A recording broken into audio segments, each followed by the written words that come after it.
So good afternoon to all. So today's speaker for session 3, Dr. Jaya Shankar Singh has also arrived. Uh, so I hope, sir, already we have 40, uh, it is more than 50 participants are here. Correct. Actually, in the morning there are around 115. I hope during this lunch break they're a little bit delayed. So I would like to inform if any of your colleagues they're attending, please tell them so that we will start the session soon because we are, this program is very time bounded and everyone having their own jobs. So I think the session moderator is present, Priti madam. Yes, sir. I'm here, sir. Okay. So now I am handing over to our session moderator, Mr. Priti. So please continue, Priti. Thank you, sir.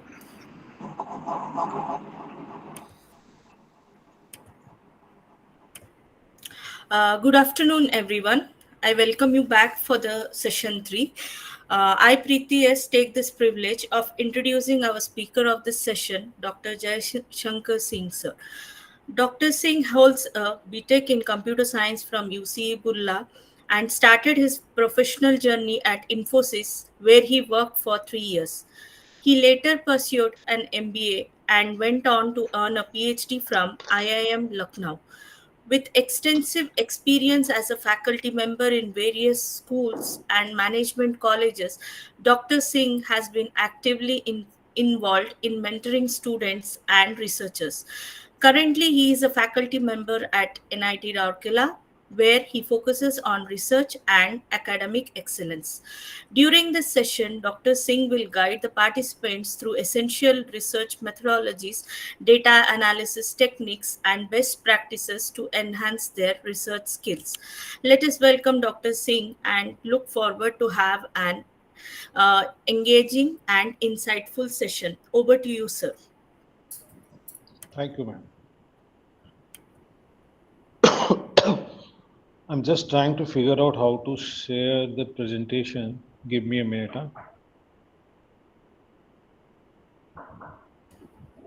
One second. Sir, inside like in a square, there is an arrow. You can press that. That is the present now.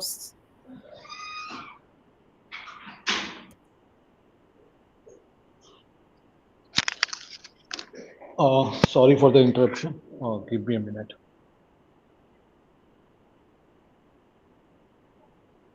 Priti, can you help me out with sharing the presentation? Sir, there will be a square. Inside a square, there is an arrow, up arrow, sir. If you press that, that is present now. Then you can do it. Okay, once again. Next to the emoji symbol, sir, there is one, the next button of that.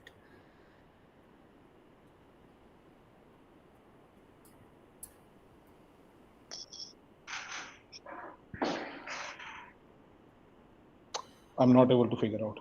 Okay. Present now option is there, but yes, sir, you can click that thing. After that, sir, whichever is your window, you can just go entire screen or there is the windows. I didn't want to save the entire screen. That's the problem. Okay. Okay.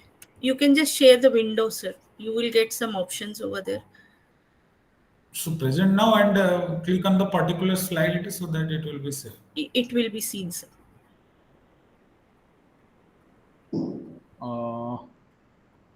One second.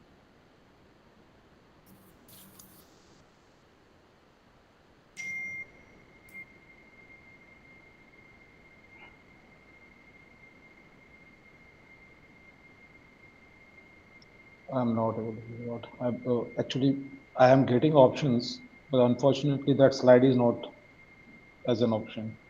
The PPT I have opened. Do you have any disk in your system? Can I share with you, Priti, and you can share with the class? Is that okay?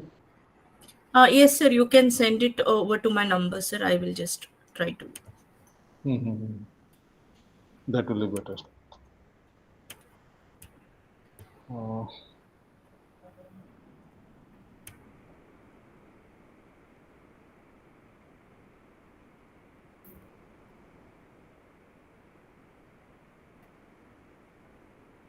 I have shared two PPT with you.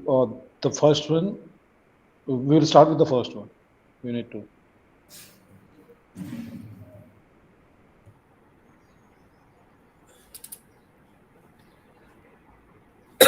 Sorry.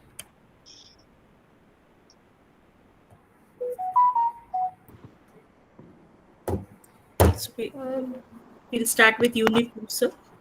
Yes, yes. Okay. Just a second, sir.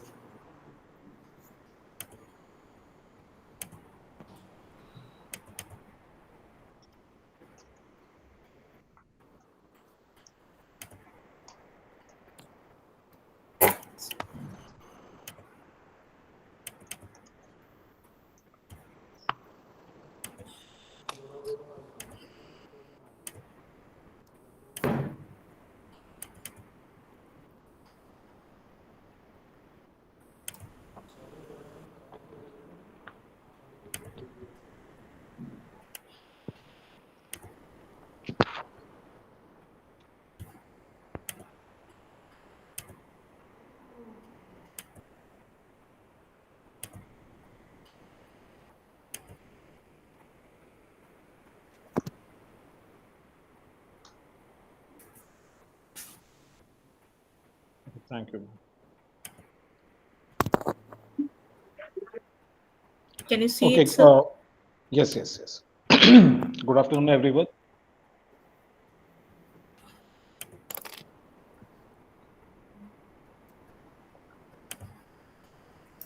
Priti, run it. Priti, run Good it. afternoon. Sir, it's not visible? It is visible, but you run it. Okay, sir. Slideshow. Do the slideshow. Yes, sir. Slideshow from beginning only I'm doing it, sir.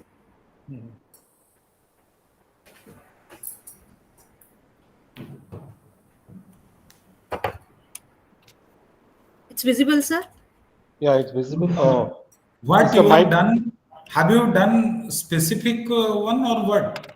The PPT, sir. Only the No, specific PPT. only PPT. Then you have done wrong. Okay, Use one share second, your sir. entire screen. Entire Use screen I will do it, sir. because it is only visible to you. Okay, sir.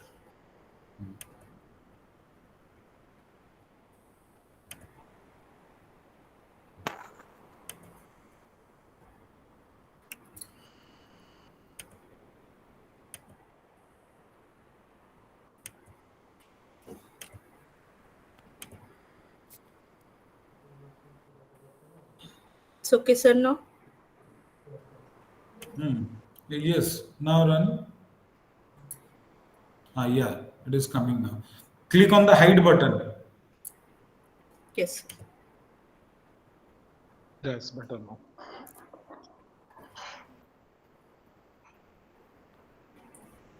Okay, so we can start now. Yeah, thank you. Is the mic open for everyone? Just a second, sir. Let me put myself on mute.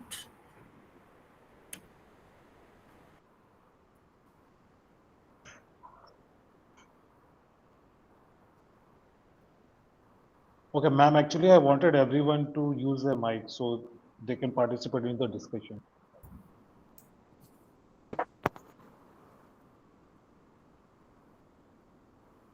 Okay, fine.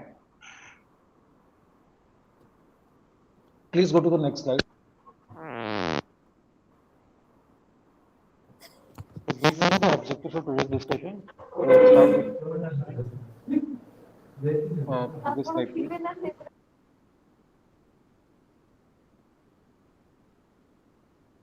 Please go to the previous slide. So these are the objectives. We will look into research design and how to use like good research design, qualitative and quantitative research approach.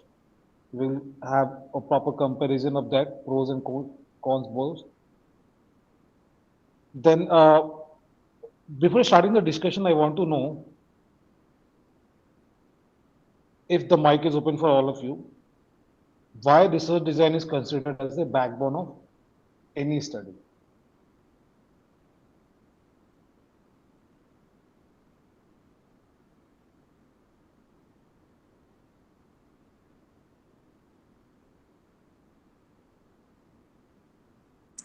So the mic is open for everyone, sir. Hmm. I will request everyone to please participate in the discussion.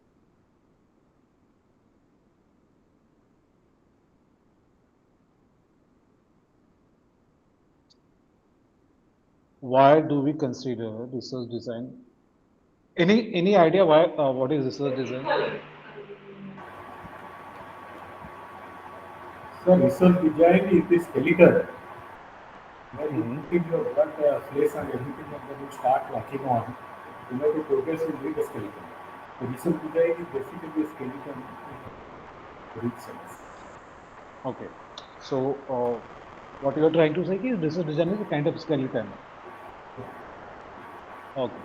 That's not the right word, but just to express that in a lighter way, you can say the Mhm. skeleton. Okay. Thank you. Anything else?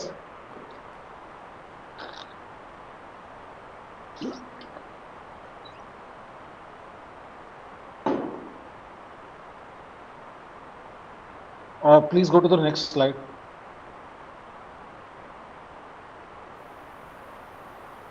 Okay. Now go through this particular picture. Try to comprehend like whatever you're getting out of this particular picture.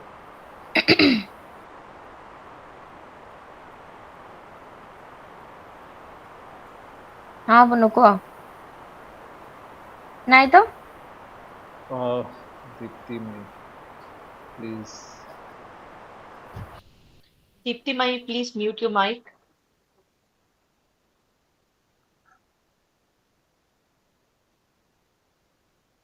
Okay. This particular slide is trying to show you like we look at the problem like loss of sales, decreased market share. Those are the bigger picture. But to understand why those things are happening, you have to deep dive into the problem. The problem what I'm trying to say is like, suppose you're running a company and the sale has decreased over a period of like, suppose in last quarter, suppose the sales has decreased. Now there can be a reason for that. And as a researcher, you will try to find out the actual reason why the research has gone down. And that is what this particular slide is trying to say you. There can be n number of reasons. As a researcher, your duty is to find that reason why the sales has gone down for a particular product. So this tip of the iceberg, we call it. So as an outsider, you will look into the problem. Okay, okay, fine. The sales has gone down. As a researcher, your duty is to find the reason for that, why the sales has gone down. And for that, you have to do proper step by step. It's an art of scientific investigation, we call it research. It's an art of scientific investigation. The reason for calling it an art of scientific investigation is you obviously use your creativity, the art part, but you have to follow in a step by step process, which we will look into today, the research design. Please go to the next slide.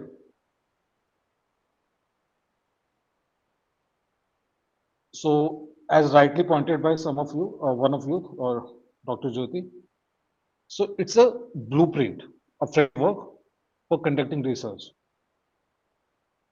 Whatever research project you have, whatever problem you are trying to solve, be it a business problem or societal problem, whatever problem you're trying to solve.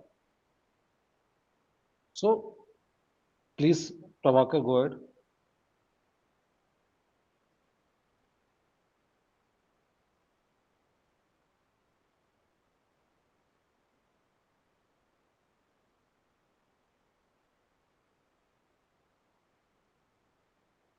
Okay.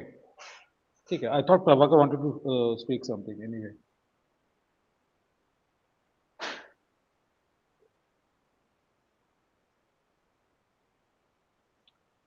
So in research design, what we generally do is these are the what, where, when, how much.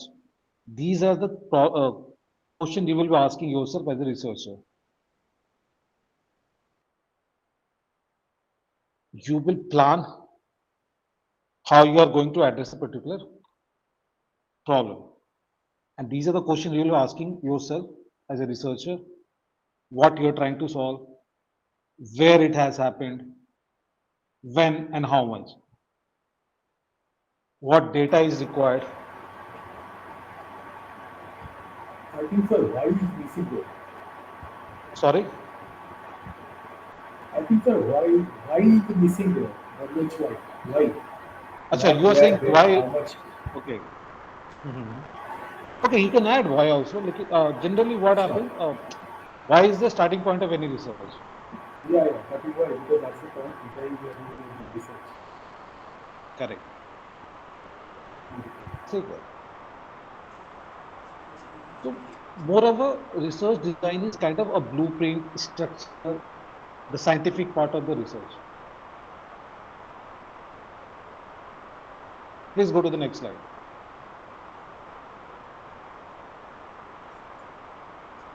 So, more explicitly, the design decision happen to be in the respect of these are the problem questions. What is the study about? And exactly pointed by one of your colleague, like why? Why is the study being made? So rightly pointed out, the why was missing there in the definition, but ठीक है, it is covered here. Where will the study be carried out? What type of data is required? Suppose you are doing a research, exit poll research, and then as an exit poll research company, you are collecting data from suppose in Odisha we have election, and as a exit poll research company, you are collecting data. Now the sampling method, how you will decide the sample, how you're going to collect data, how you will form the strata. We will go into that sampling technique. We will discuss that later. So all those decision has to be what data is required is very much important part of the research. Where can the required data be found? Exit poll company, you will kind of try to have sample which is a proper representative of the population. Okay. What period of time will the study include? Longitudinal study है, time based होगा collection data, or you're collecting data only once. ठीक है. What technique of data collection will be used? How will the data be analyzed? Now the statistical tool, there are a lot of method how you will use to analyze the data. The very basic analysis on any data is done using central tendency, mean median mode, to understand ki, what data is represented. And then the last part is in what style the report will be prepared. So once you have done with the research, you decided what data is required, how you are going to collect it, what type of technique you will use to analyze those data, and then comes the later part, you present the research. And this is the part Sir, of how. sir, how mean, median, and mode are interconnected with research design? See, any data you collect, just use the example of central tendency. Mean median mode are called the central tendency. We use a lot of statistical tools. When we analyze data, there comes the statistical tools. So mean median mode is the minimum of thing you will do on any data. Suppose I am collecting data on the trying to understand the average salary of a particular community. So the basic thing I will do is find the average salary of the particular community, right? Yes. So that is the minimum thing you will do as a researcher. And there are a lot of, we use chi-square, regression, t-test, r-test. There are different tests we do on the data to understand. When we'll come to hypothesis building, that is not part of our discussion today. what happened? You kind of build a hypothesis. And to support the hypothesis or to reject the hypothesis, you need data. And using data, you do all this chi-square test and all those things. And then you say, okay, fine, the data support the hypothesis I have built or reject the hypothesis I have built. That is, you are telling testing of hypothesis. Correct, correct. Huh. I'm just giving an example how we use data and accept the hypothesis or reject the hypothesis. Okay. Okay, please go to the next slide.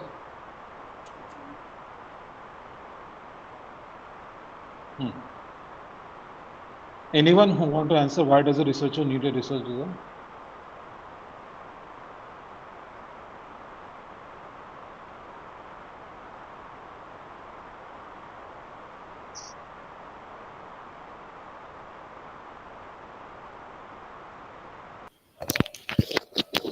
Sir, hello, sir. Good afternoon. Go ahead. Sir, a researcher need a research design for tracking its process in a proper way. Okay, fine. I will buy that. Huh? Okay. Anyone else?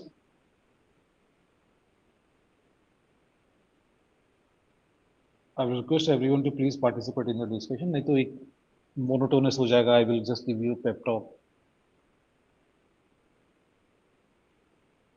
Sir, research design is a process by which one can design his studies, in which way he can represent his data, or in the correct way how can he represent his papers, etc.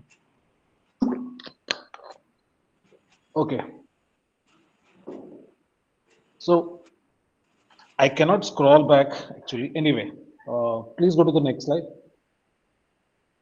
So the very definition of research design was it's a blueprint of what we are going to do. So I hope we have fair idea of blueprint.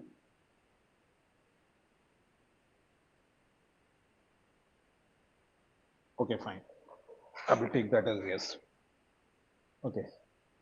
So the research design is needed because it facilitates the smooth sailing of various research operations. What are the research operations? Obviously, sampling, data collection, all those are part of the research operation. So we always have limited resources, and we try to kind of make the efficient use of whatever resources we have. So research design makes sure that whatever limited resources you have, you utilize that for the maximum output. Clear? Yes, sir. Okay. Or a research design or a plan in advance of data collection and analysis for our research project. So generally what we do is we, during the research design only, we decide what type of statistical tool I am going to use on the data, how I'm going to analyze the data. These things are kind of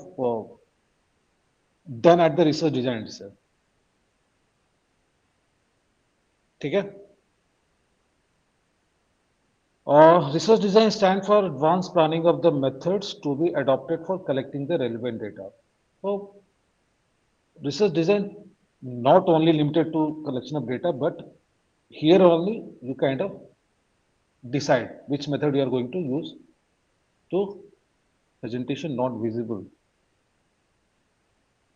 I think there is issue with your internet connection. It is clearly visible to me. Is that an issue? Can you please confirm the rest of the class if the presentation is visible to you or not? Yes, sir. Visible, sir. Yes, sir, it is visible. Hello. Good afternoon, sir. Visible? Okay, fine. So, Okay, yeah. I'm just. Good afternoon.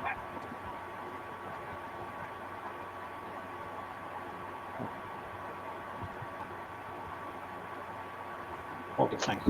So, research design stands for advanced planning of the method to be adopted for collecting the relevant data, techniques to be used in their analysis, keeping in view the objective of the research and the availability of staff, time, and money. Obviously, you have looked at it. you have to keep in mind how much data you can collect, how much time you can spend, and the money required for the research. Okay? I will give an example. Suppose you're doing an example survey. Now, as an exit poll survey company, you cannot collect data from each and everyone, right? We'll come to that when we discuss sampling. Okay, why sample are required? Dr. Singh, can I stop you for 1 minute here? Sorry to intervene Sure, sure, in sure. between. Uh, One of the need for research design is also in case you are seeking an external funding. So as a part of your proposal, I think you need to also put in this share this research design so that it convinces your source of funding to support you. Would that fit into? Do you agree to what I'm saying? Uh, you're not clear, like What I'm saying is my voice audible, sir? Hello. now. Yeah, please go ahead. Yeah, what I was pointing out, we have put this title need for research design. Okay, Hmm. one of the need which I feel is whenever you are seeking a external source of funding, suppose you are Hmm. asking funds from some source, Okay. right? So in that Yeah. case, your source of funding will also be able to approve your project or review support you only if they find your research design is fitting into it's a good enough for them to invest. Am I right or no? I'm not getting you actually, Dr. Jyoti. Can you Okay, I please put it type in it? writing. I put it in writing in the box. Yeah, yeah, please, please, Later on, please. right? Go ahead.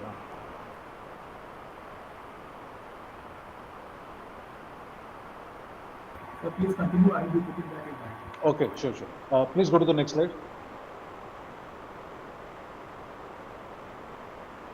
So, this particular slide discusses about the feature of good design. So, these are some of the adjectives you will use to kind of say कि particular research design is good. Those adjectives are flexible, appropriate, efficient, and economical.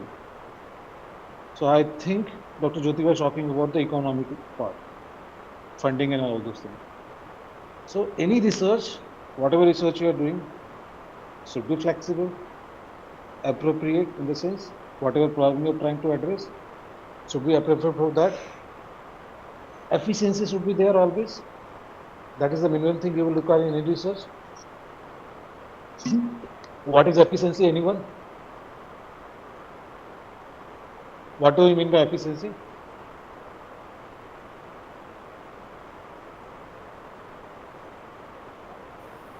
We have 99 people in the group. Maximum output with less cost. Efficiency, sir. That is what efficiency. Fine. Okay. Thank you, So, sir.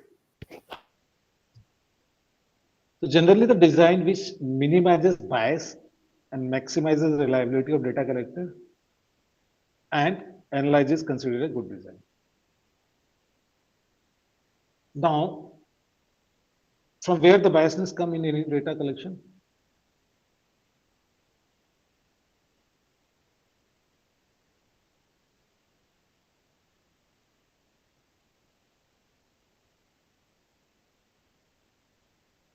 Sampling bias. Sampling bias can be one of the things.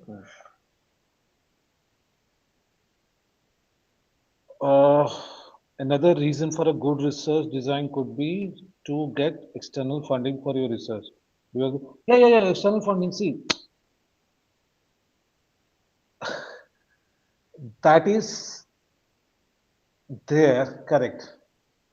I cannot disagree with you. So the funding is very important part. Nowadays, we have Government of India initiative also, Atal. Most of you will be aware of that.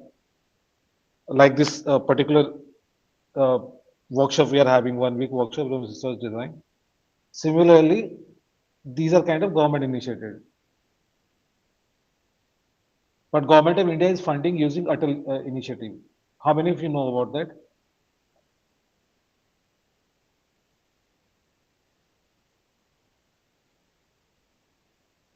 चलिए ठीक है. I will take that as no. Anyway, go through the Atal initiative. The government of India has started a very good initiative where they are funding institute to organize workshops on different topic, obviously, faculty development program and all those things.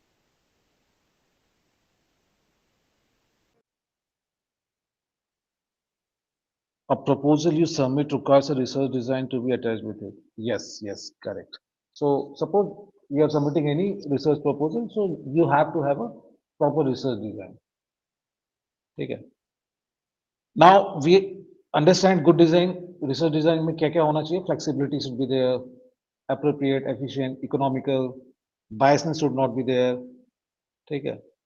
The design which gives the smallest experimental error is supposed to be the best design in many investigation. ठीक है. What is this experimental error? Anyone?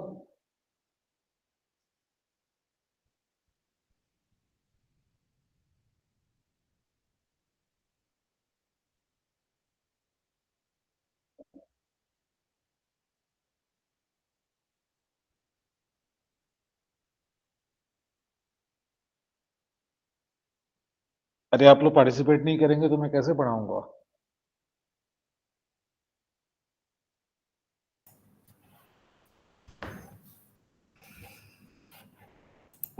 See, the participants, they need to interact with sir. Okay, you have to take most of the things from sir because he is an experienced person in this field. Okay, please. You Yeah, can ask I request questions, interact with. the more you interact, the better I will be able to handle the class. If you don't ask me question like simple thing I asked, experimental error. What can be the experimental error? Sir, the difference between the practical and the theory, what we term as an experimental error, sir. ठीक है, okay. Generally, what happens in research, we try to, especially experimental research, we measure some values, and how far the particular measure value is far away from the true value. That is the experimental error generally we discuss talk about. Got some fair idea?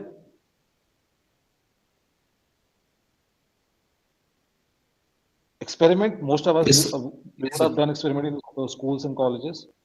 What happens? You measure something. Experiment generally happen in a manipulated way. We kind of manipulate things, controls a lot of things, and that is how the experiment happens. We'll go through the experiment. I'm looking at experiment in later slide. And now, whatever value we are measuring, how far that is from the actual value, a true value. That is the experimental error we are talking about. ठीक है. One single design cannot serve the purpose of all type of research problem.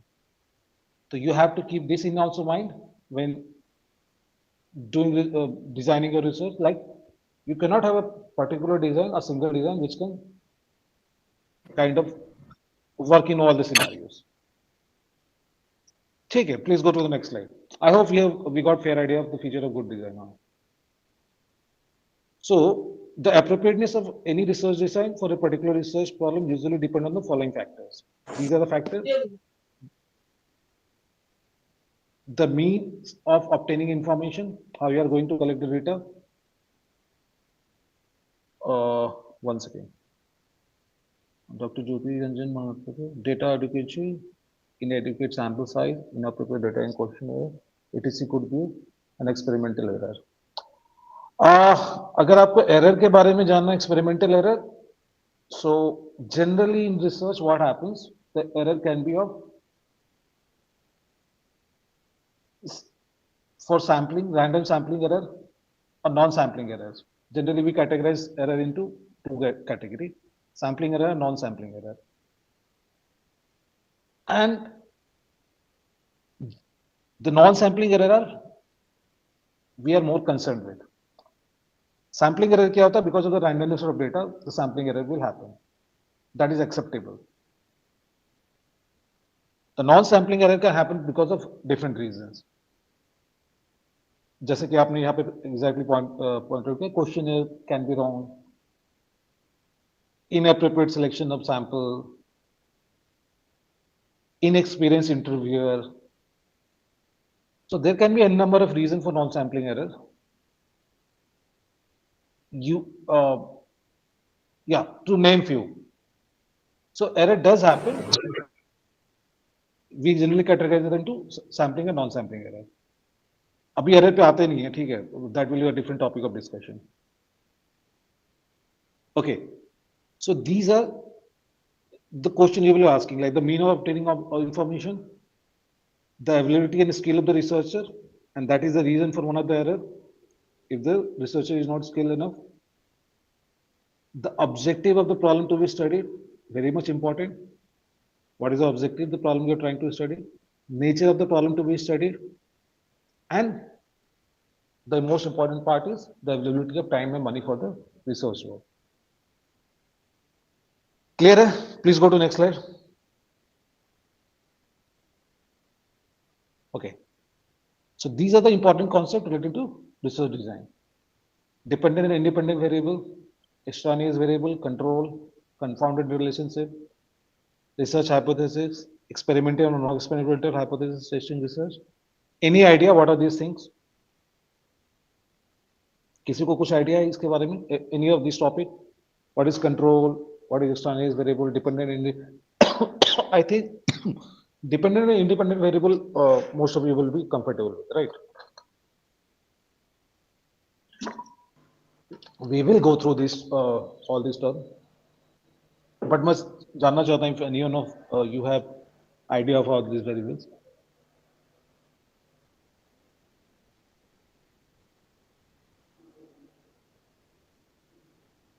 अरे dependent independent variables तो आप लोगों को पता होगा, right?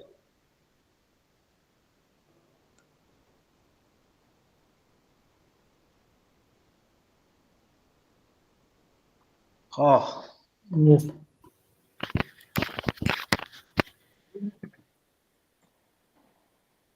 please go ahead.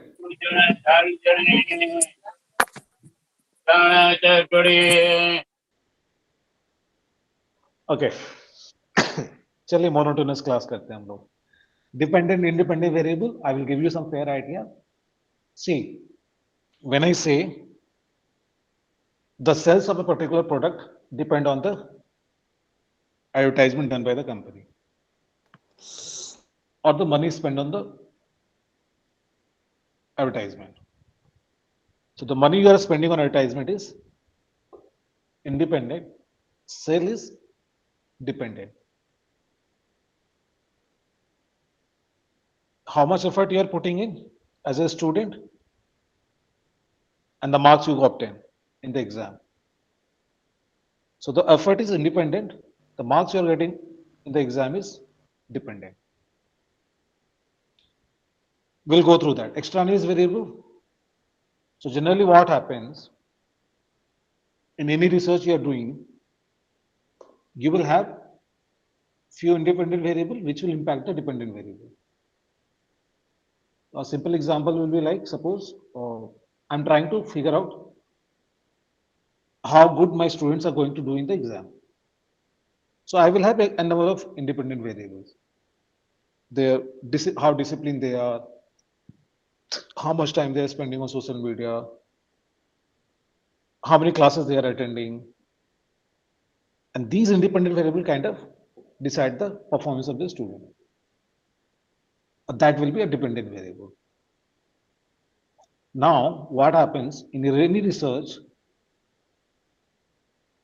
you kind of take care of all the independent variables which are kind of impacting the dependent variable. That is in our case, that is the performance of the student. Now, suppose a personal relationship with the students, which is not part of your research, you are not collecting the data, but that particular variable somehow is affecting a dependent variable. That is the performance of the student, and that is not part of your research, and you cannot control that, and that is extraneous variable. A variable which is not part of your research, but impacting your dependent variable. In our case, that is the performance of the student. Got some fair idea? Dr. Singh, can Yes, I sir. take you just Yes, talk to sir. you for a minute? So, Dr. Please Singh, go ahead. is my voice audible this time? Hello. Is my voice audible this time, sir?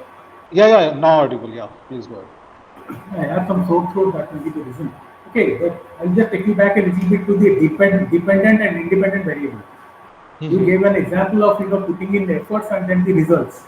So results are independent variable, right? No, result is dependent, right? And can that be a interchange? Suppose depending on the results, I decide on how much of labor I should put in. If I am getting good marks, then I will decide that I will not put in more labor, or rather I will reduce my labor. Yes, Can yes, that yes. not be reversing the Yes, position? yes. What happens, I'm telling you, the moment your question changes, right, you completely change the research problem. Now you will have different set of independent variable. That means dependent variable, independent variable, not permanent sort of thing. They can also change depending on Correct. your depending Yes. on the problem or issue you are trying to address. Am I right, sir? Yes, Okay. absolutely. Thank you, Correct. sir. Thank you, sir. Please go ahead. Now, let's go through all these terms one by one. I think most probably in the next slide, we will have the discussion on this. Please go to the next slide.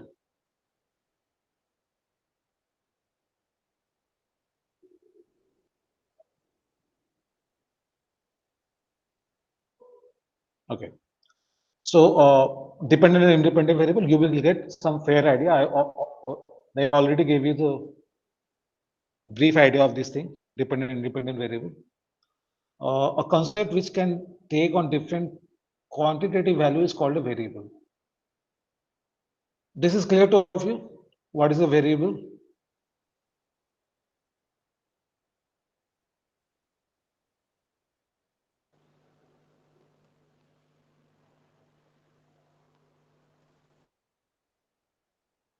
Okay, I hope all of you understand the difference between quantitative and qualitative values. Or should I discuss on that also? Clear, sir. Clear. Okay, Just give all one of you more have fair idea example about of it. qualitative and quantitative value, right? In case you want, you can give one more example. Sorry.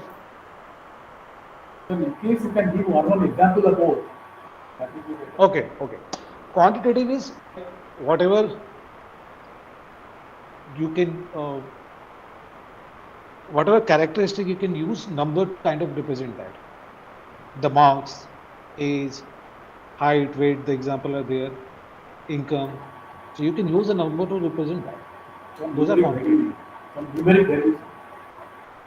And yeah, you can say that numeric value. Qualitative is characteristic, which you obviously can use number to represent that, but those are quality like gender, how happy you are, how motivated you are. I cannot kind of use number to represent that. But obviously in research, what we do, we use scale. We have different scale, right? Nominal, ordinal, ratio. We will go through that later. There are different scaling technique we use. So I can use one to represent, like आप लोग सर्वे देते होंगे ना, from 1 to 5 they will ask you Likert scale generally we use कि how satisfied you were with particular service.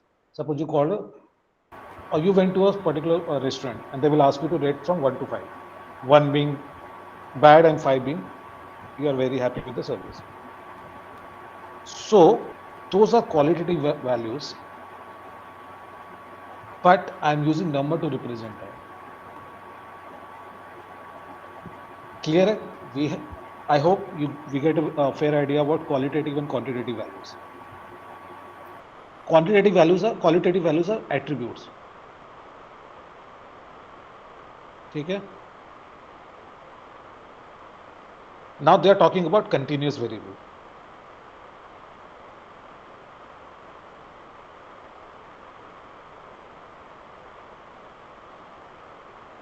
Any idea about continuous variable?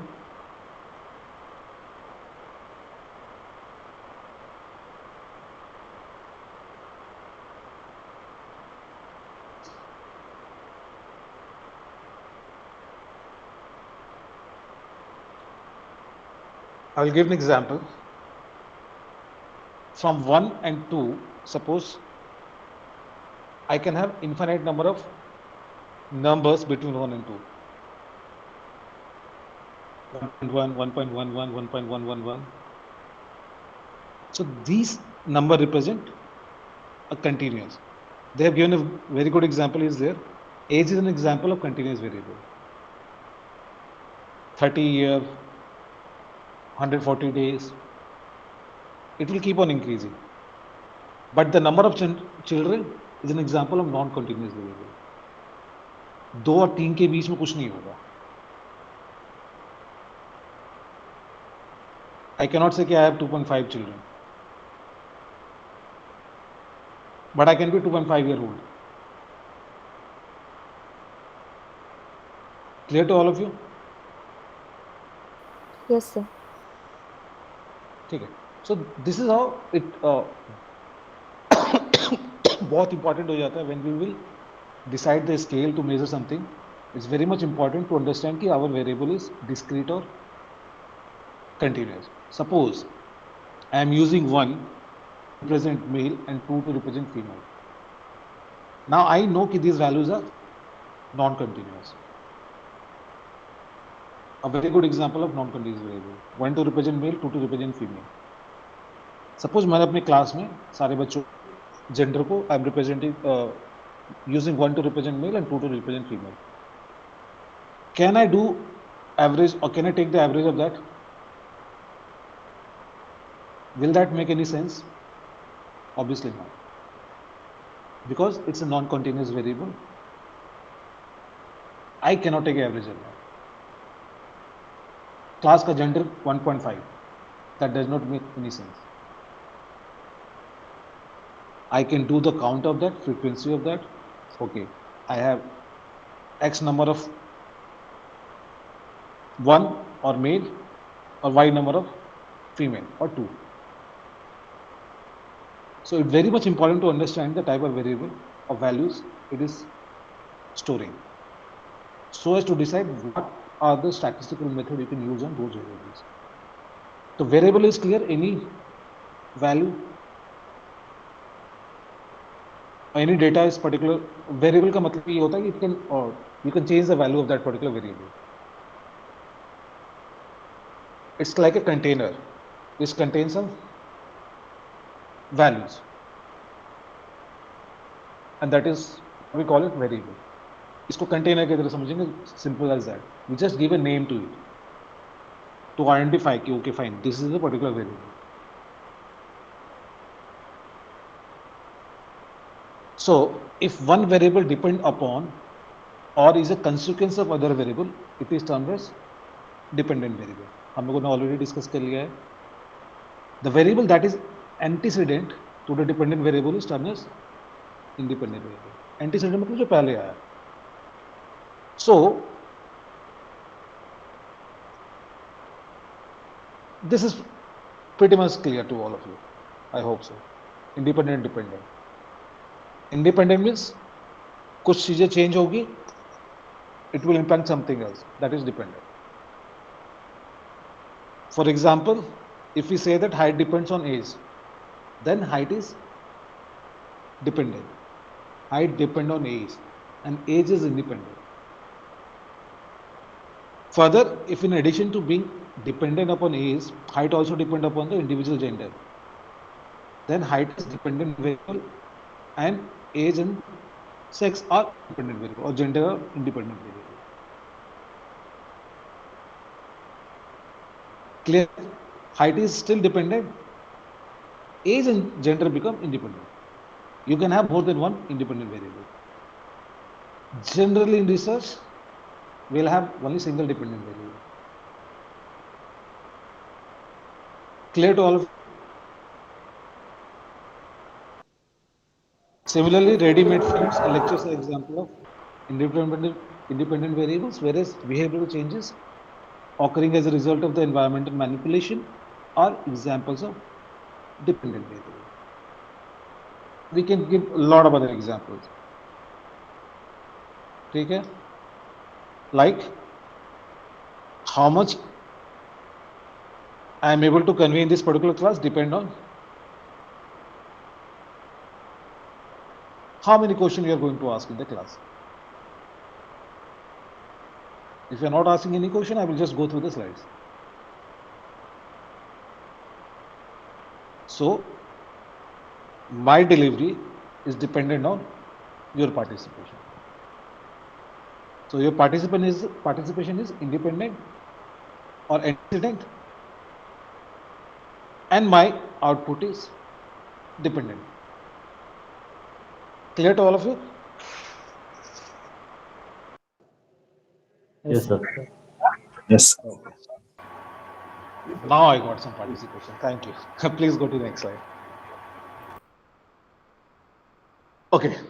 So this particular graph kind of shows a fair idea about how this independent, dependent, condition, influence, everything is happening. We have extraneous variable here also. The relationship between the extraneous variable and the dependent variable is called confounding relationship.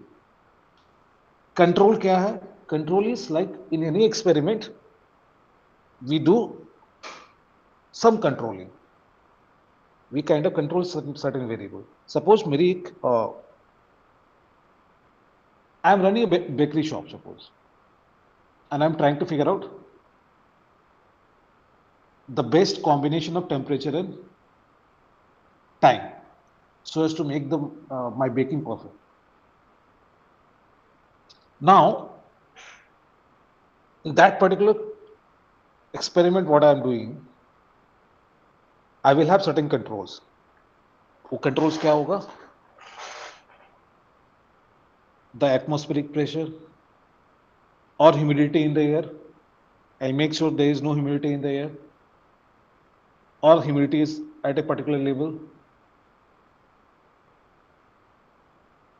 so that it won't affect my dependent variable. That is the bread I am making. But still, there will be some variable which will impact the dependent variable, which I cannot control as a researcher. And those are extraneous variables.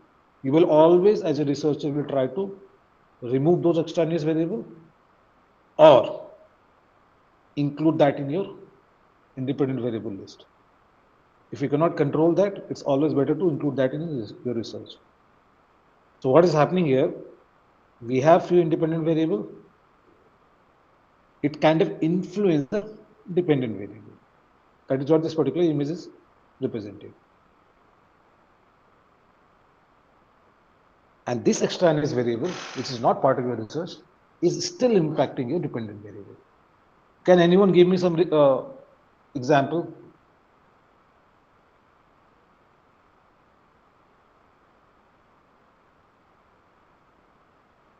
If you understood what I am trying to say, so please give me some example where you will do some research, but you will have impact of extraneous variable.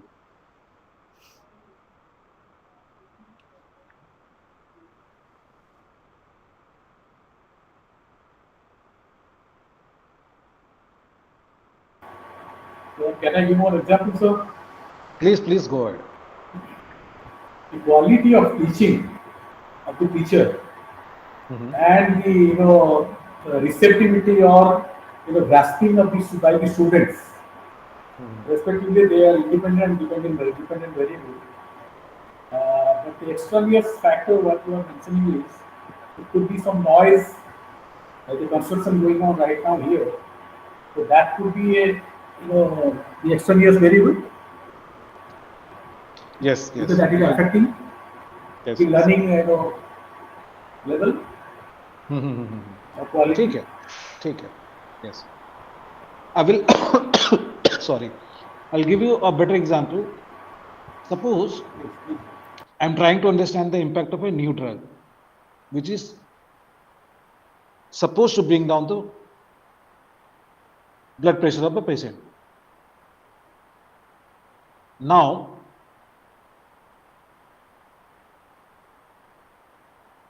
I have drug as an independent variable, blood pressure of the patient as dependent variable. The new drug is supposed to, or the new medicine is supposed to bring down or lower the blood pressure.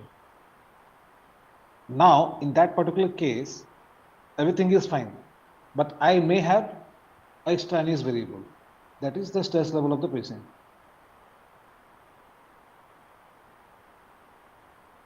Clear to all of you how this extraneous cooking? If the patient is stressful, his or her blood pressure may not go down as the medicine is supposed to do. So I have independent variable, that is drug, dependent variable, blood pressure, but the stress level of the patient is kind of extraneous variable, which as a researcher I cannot control. So either I will have to take into that, include that in my research itself. ये extraneous variable को क्या करेंगे हम लोग? We'll include that in independent variable. Clear to all of you?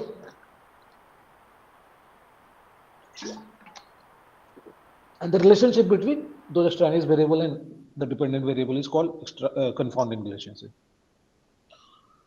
I hope it is clear to all of you. Chaliye, next slide पे जाइए please.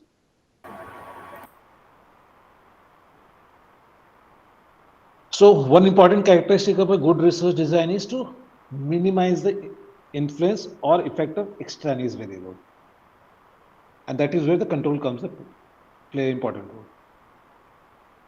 So the technical term control is used when we design the study minimizing the effect of extraneous independent variable, and that is where the control comes.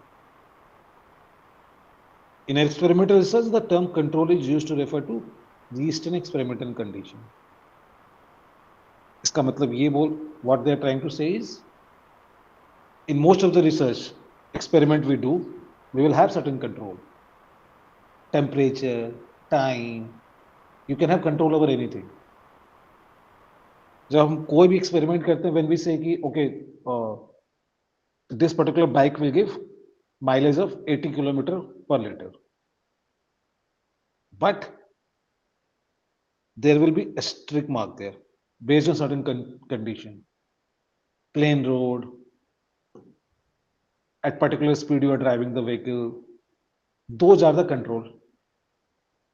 You are not supposed to go beyond this particular speed.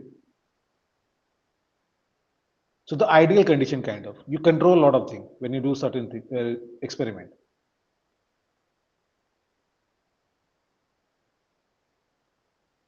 Got fair idea of control?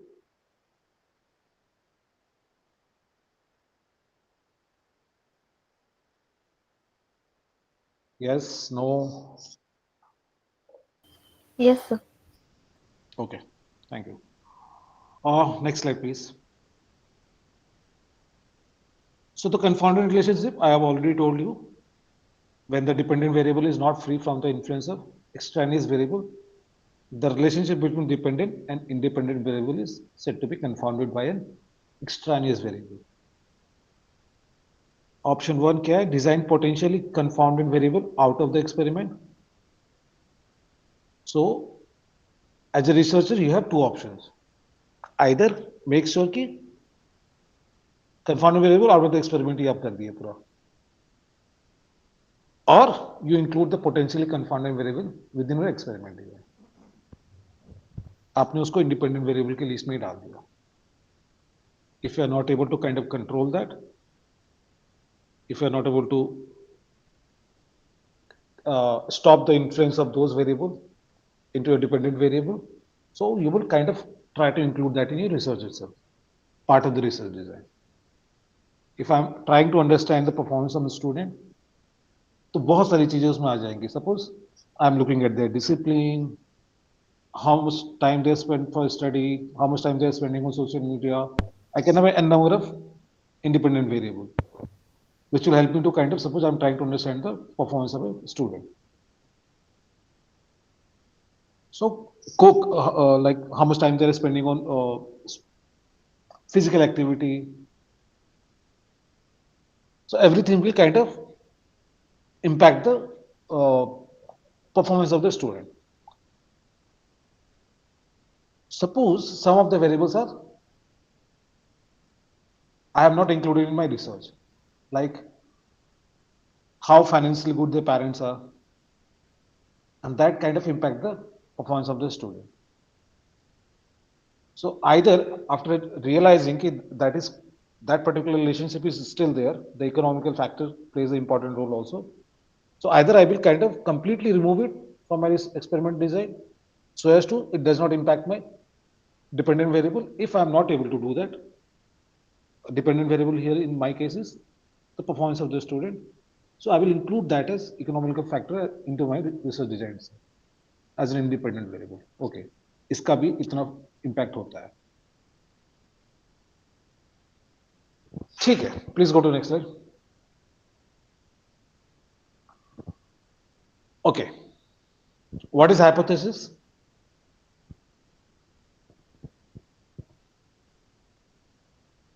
It is just a tentative assumption. Yes.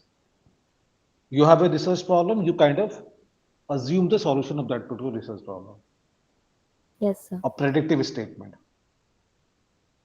So generally what happens in any research design, you will have independent and dependent variable.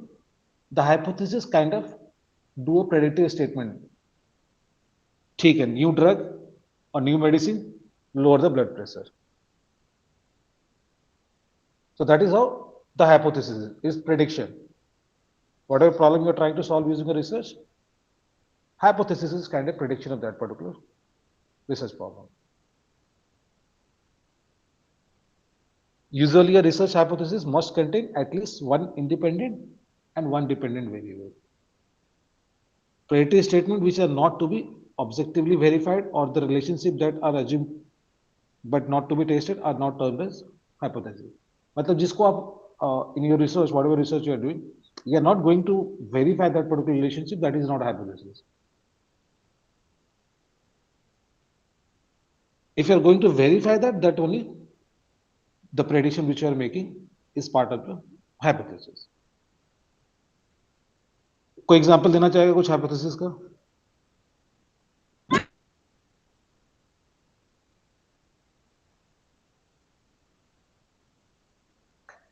Anyone who want to give some example of hypothesis, or is it clear to all of you? Suppose I'll give some example from business field. Like my company has come up with two advertisement for a particular product. Now I'm trying to measure which one is better. So I will do some pilot testing kind of. मैं एक छोटे जगह पे limited जगह resource पे उसको launch करूंगा. I will launch the two ads and look at the impact of those two ads. And then I will say कि okay, ad number 1 is better than ad number 2. And that will be kind of my hypothesis. I will do the pilot testing, collect data, look at the response of the end consumer, and then based on the data collected, I will support the hypothesis or reject the hypothesis.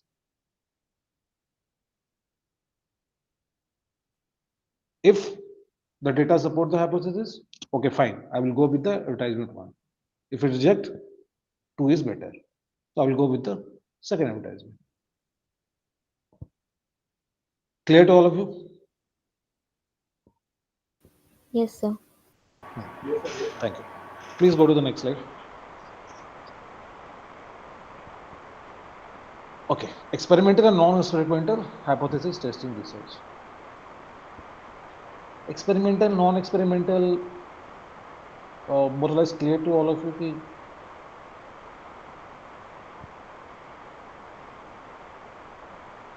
See, whenever you are trying to test a particular research hypothesis, that particular research will be termed as hypothesis testing research. And then hypothesis can be experimental and non-experimental. Experimental में क्या होता है? Manipulation होती है. Non-experimental में manipulation नहीं होती है. That will be a better explanation of experimental and non-experimental. If you control something, if you manipulate something, experimental. Non-experimental as it is happening in the real world. That is non-experimental. Research in which the independent variable is manipulated is termed as experimental hypothesis testing research. And research in which an independent variable is not manipulated is called non-experimental hypothesis testing research. Got some fair idea about experimental and non-experimental? जैसे suppose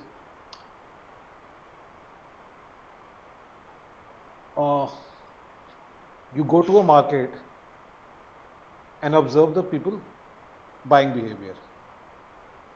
You do not kind of manipulate anything. You just observe the data as it is happening in the market. कि लोग कौन सी shop पे ज़्यादा भीड़ हो रही है, what they are buying. And now, suppose experimental का क्या example होगा? I will show a particular advertisement to the consumer and let them decide कि वो क्या खरीदने जा रहा है.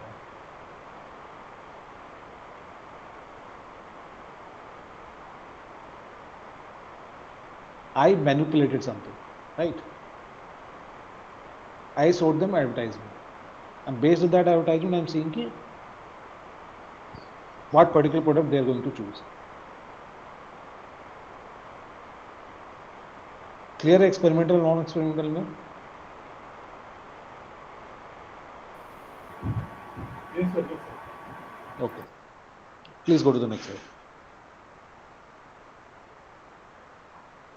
For instance, suppose a researcher want to study whether intelligence affects reading ability for a group of students. Now, what I will do, I will randomly select 50 students and test their intelligence and reading ability by calculating the coefficient of correlation between the two set of the scores. अभी correlation क्या होता है देखेंगे बाद में. Anyone has any idea about correlation?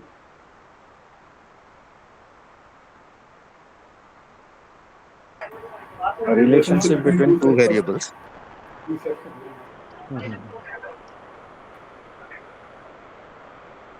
How two variable moves either in the same direction or opposite direction. इसका मतलब क्या है? I will explain you. Suppose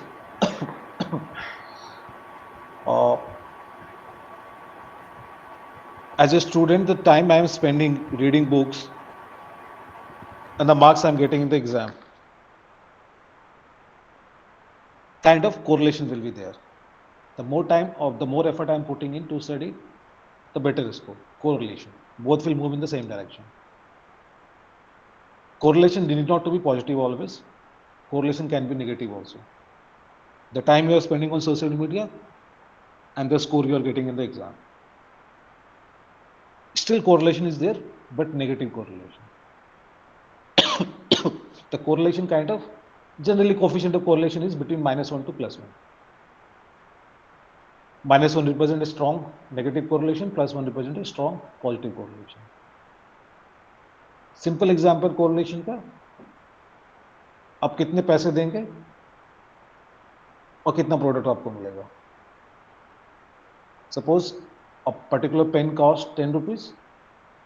The more money I'm putting in, the more pen I can buy. Positive correlation. +1 correlation. So, why they are giving this particular example? Correlation is clear to all of you, I hope.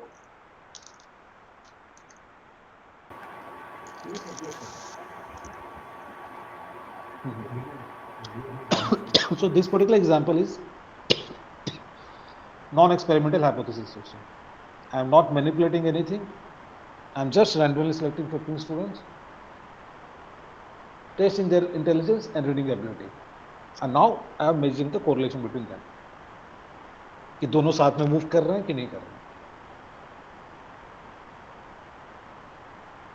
If researcher randomly select 50 students from a group of students who are to take a course in statistics and then divide them into two groups by randomly assigning 25 to group A and the usual study program 25 to group B, the special study program.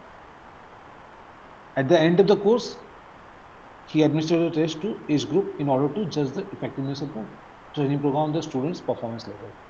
Now, this is an example of experimental hypothesis system. What I am doing, I randomly selected again 50 students, but I put 25 students in one group and another 25 to another group. And I kind of use the regular program for one group and a new study program for the new group, group 2.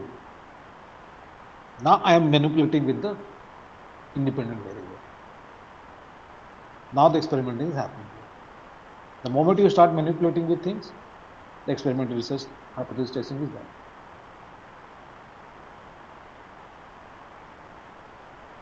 ठीक है, please move to the next slide. Okay, experimental and control group. So generally what happens in any experiment, you will have experimental group and a control group. Control group means, like in the previous example, the student who went through the regular study program, where the control group, and the experiment group, those who get exposed to the new teaching method. Like in an experimental hypothesis testing research, when a group is exposed to usual condition, it is termed as control group. Whatever usual condition was there, अगर आप उसी से expose कर रहे हो, तो that is control group. But when the group is exposed to some novel means new or special condition, it is termed as experimental group. ठीक है? The second paragraph reads, if both group A and B are exposed to special studies program, then both group will be termed as experimental group. And it is possible to design studies which include only experimental group or studies which include both experimental and control group. So वो depend करता है कि how you are going to design your research. Whether you want only experimental group, suppose you have your company has come up with 3 advertisements, and you are trying to figure out which one is best for you. Now you will have all group as experimental. You will randomly select some consumers, show them the advertisement, and take their feedback. So you have only experimental group. Or if you are trying to evaluate key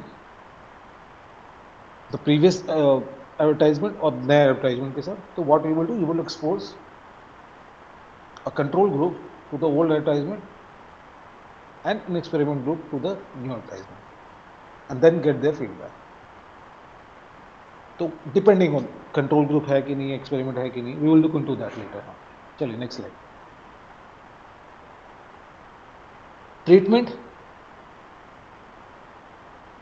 So what happened in an experiment? The different condition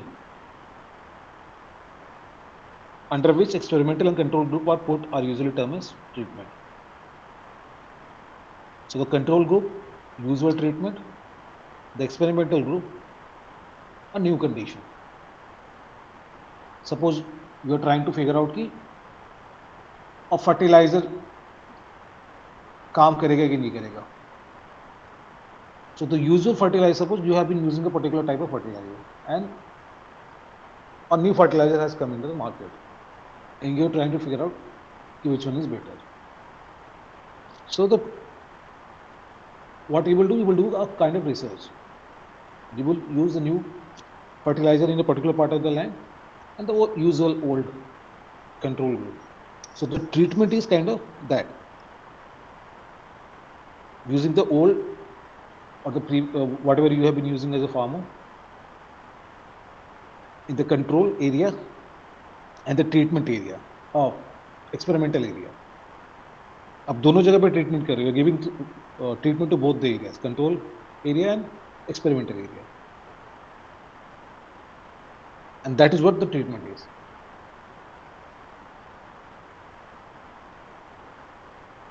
I hope it is clear to all of you.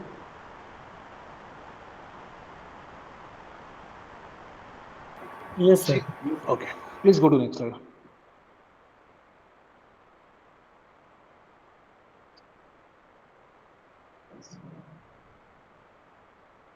Okay. Yes.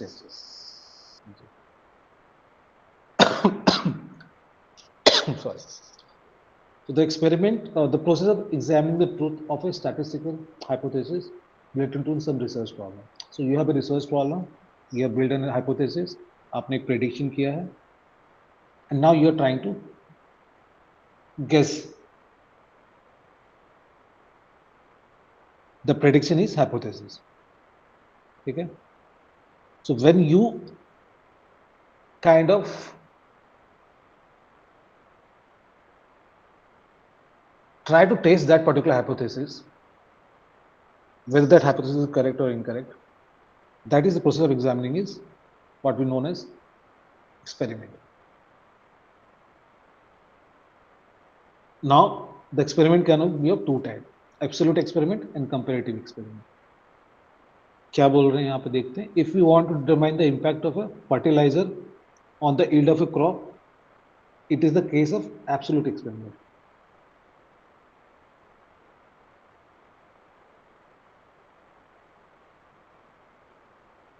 But if you want to determine the impact of one fertilizer as compared to the impact of some other fertilizer, जो example मैंने आपको अभी दिया था, now this will be called as comparative experiment. Absolute means you are just evaluating the impact of suppose a particular medicine, कि वो blood pressure lower कर रहा है कि नहीं कर रहा. Comparative, if I am kind of trying to understand the impact of two different medicine which are supposed to bring down the blood pressure. Clear?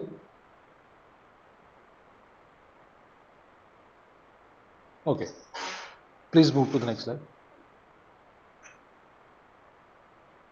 अब experimental units क्या होता है?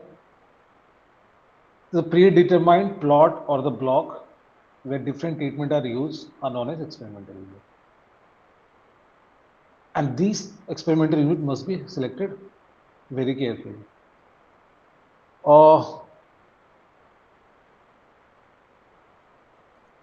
क्या हो गया आपको?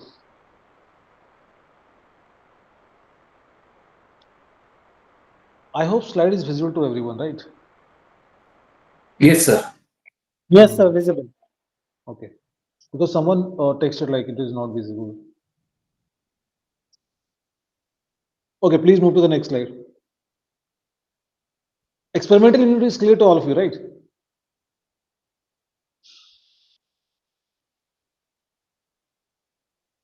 Acha nahi, please go back to the previous slide.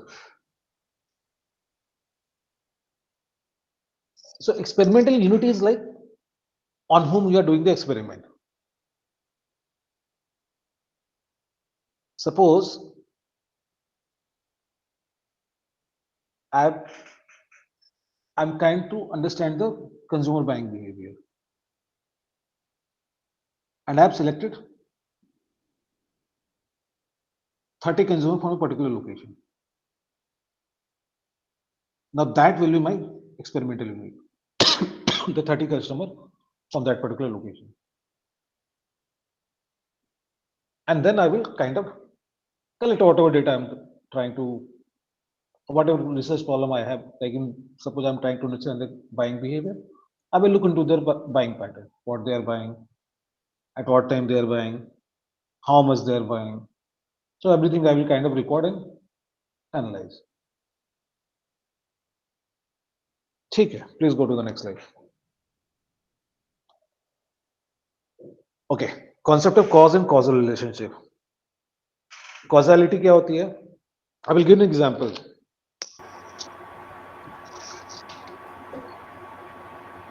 Like generally when I teach analytic course, so I give this particular example. Can I ask you a question? Yeah, please go ahead. In the previous slide, you were saying that that experimental unit. Yes, yes. And the sample size, are they two the same thing? Are they synonymous for? No. Sample size is something else. Based on the problem you are trying to solve, you will have different sample size. Based on the sample size, you will use different test, e-test, r-test, what test you are doing. No, I have seen the example you gave, 30 consumers in a location being studied. Okay, so is that not the sample size? You are choosing That's not 20. sample size. Yeah, correct. Is Correctly that not pointed. the sample size? That can be, we can say that sample size can be an experimental unit, but that need not be the sole criteria of saying that is my experimental unit. What happens, suppose I'm trying to understand a particular medicine or drug, a set of drug. So that will be my sample size. Not sample size, sorry. That will be my experimental unit. But that is not my sample size. Now sample will come on how many people I'm administrating that particular drug. Number of samples cannot be a. No, no, no, no. Okay. Please go ahead. Thank you. Okay. कहाँ थे हम लोग? Causality.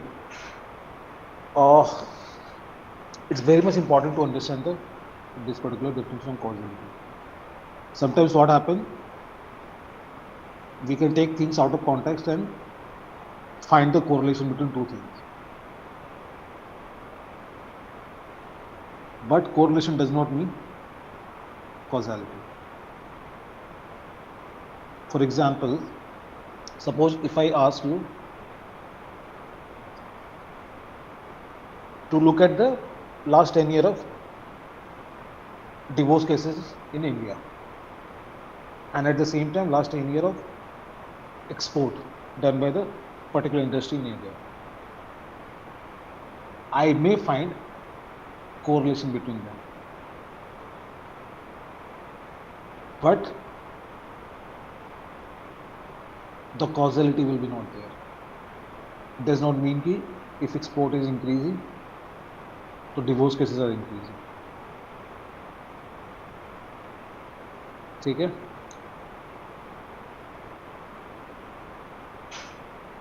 So the causality refers to the idea that one event, behavior or belief will result in the occurrence further. So in my particular example which I gave, obviously there can be correlation, but causality will not be there. I'm not saying that correlation will also be there. For whatever reason there is a correlation, causality won't be there.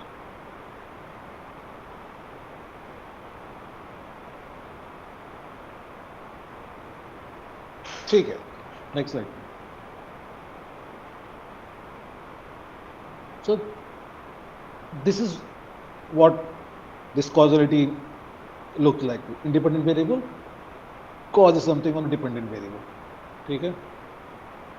So independent variable is the cause, dependent variable is the effect. Please go to the next slide.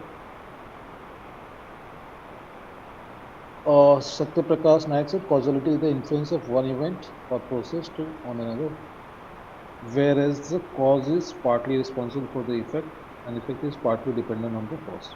ठीक है, ठीक है. Give me a minute.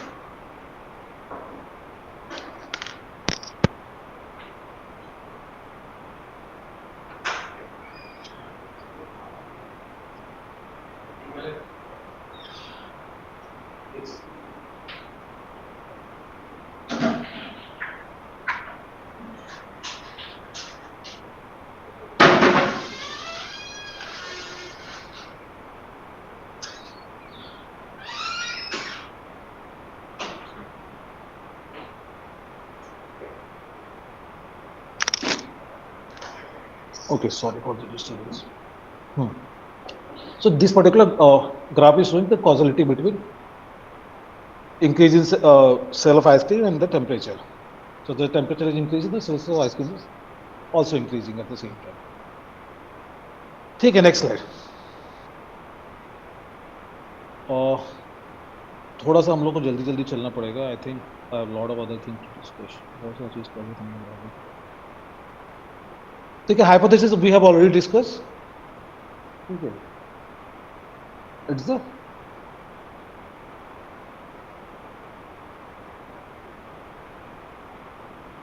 okay. Correlation example. Correlation causality. I have given you enough example. Please go to the next slide.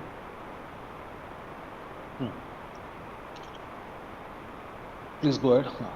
So generally classification of research happening like this: exploratory research design, conclusive research design.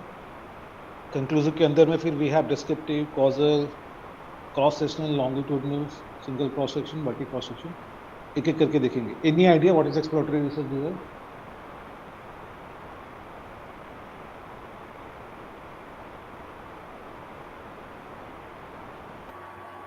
The new topic where research has not been done during an annual. Okay, please go to the next slide. So as the term exploratory itself mean to explore something, right? When there is limited understanding on a topic. Yeah, need not to be limited in understanding on a topic. We can have enough understanding, but if you want to further explore that particular topic. So if you want more understanding, more insight on a particular thing, so we go for exploratory research. Conclusive research, as the name suggests, we test some specific hypothesis or examine relationship. Conclusive, a conclusion पे आ रहे हैं, we are coming to a conclusion. ठीक है? So एक objective of exploratory research is to provide insights and understanding, conclusive, to test specific hypothesis and examine relationship. ठीक है? Now comes the characteristics. Generally, in exploratory research, information is defined only loosely.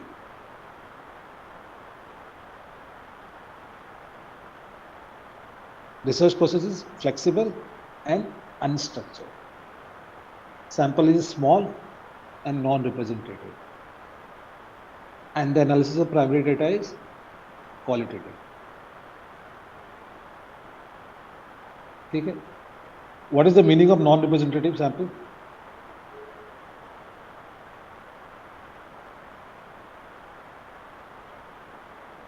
Anyone?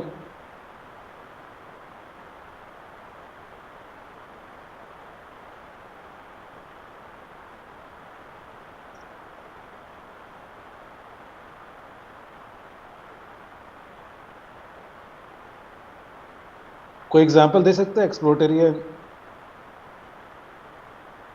Conclusive research का?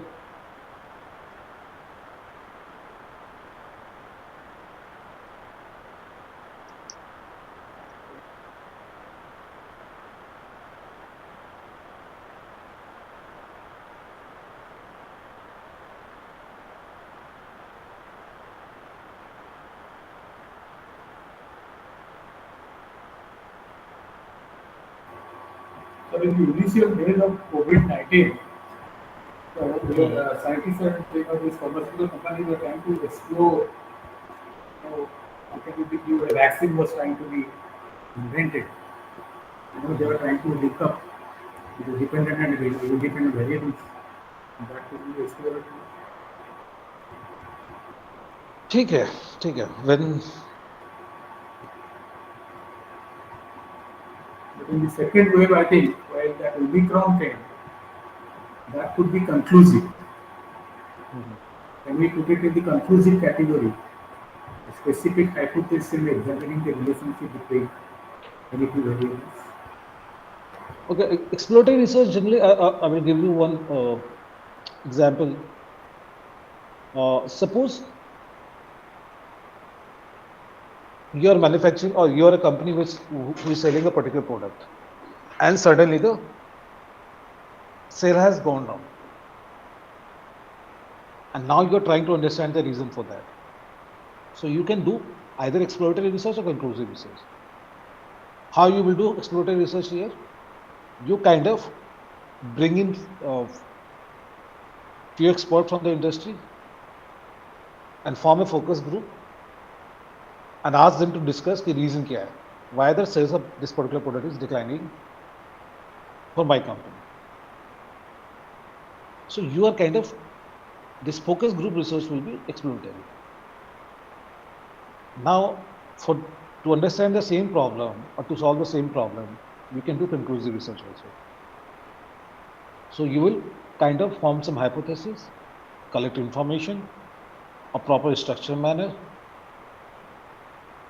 a representative sample you will select, and do proper data analysis and come to a conclusion. Okay, these are the reason why the sale of this particular product has declined over a period of time.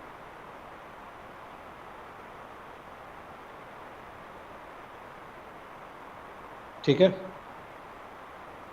will be right if I say Yeah. that exploratory research will lead to conclusive research at a subsequent stage?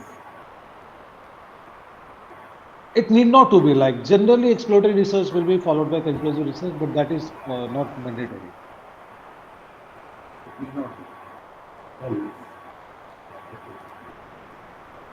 Okay. Deepti Mai says that does not represent the entire population, is a non-representative sample. Yes, yes, correct. If the time is permit, we will go through the sampling also. Okay, please go to the next slide. So exploratory, descriptive, and causal. Again, more or less we get some fair idea from the name itself. इसको overlook करते हैं हम लोग. Next slide please. So generally you do exploratory research for these kind of research problem. So sometimes what happen, to develop hypothesis itself, you will have to do exploratory research.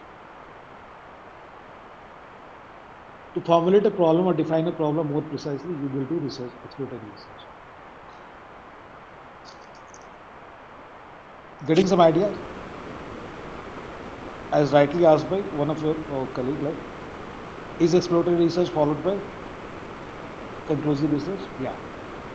So what we are doing in exploratory research, we are building hypotheses, identifying alternate course of actions, and then in conclusive research, what we will do, we will evaluate those alternatives.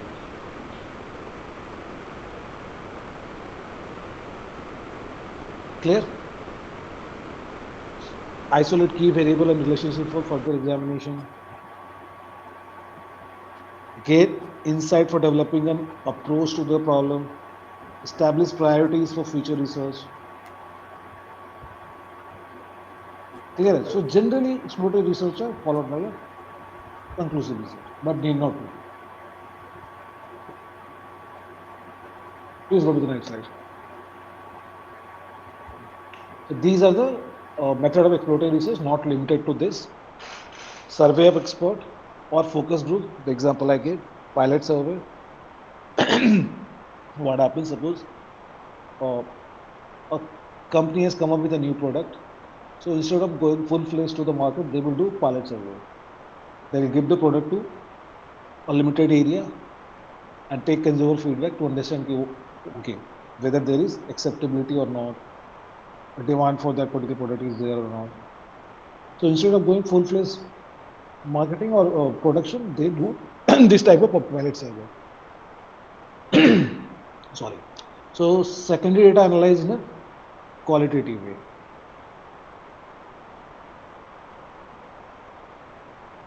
What is the meaning of that?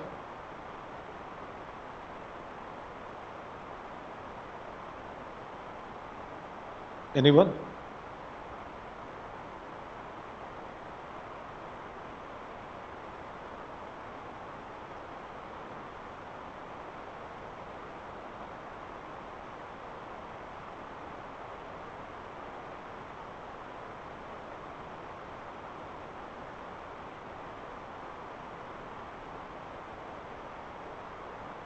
Generally, what happens, to understand theme, pattern, meaning, we have to analyze data, and the qualitative data helps us to identify those patterns. Okay?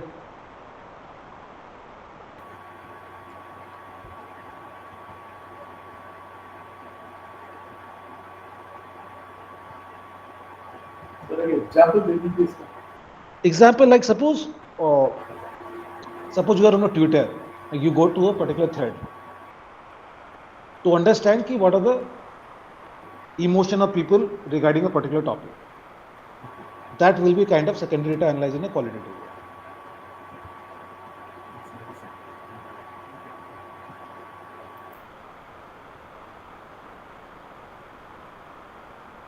Clear है?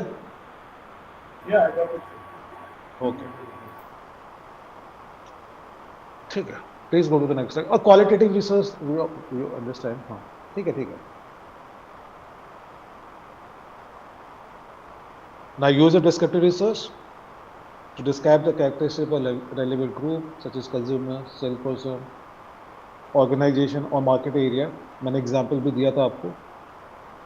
To estimate the percentage of unit in a specific population exhibiting a certain behavior. So COVID वाला example will be relevant here. Like these type of descriptive research were done by the government to identify कि कहाँ पे they have to intervene. But again, that is not descriptive research. It's kind of both descriptive plus conclusive. एक तो descriptive to understand कि what are the pattern of identifying a disturbed area, that will be part of the descriptive research. कि अच्छा ये चीजें होंगी, so this particular area is in distress, so we have to quarantine that particular area.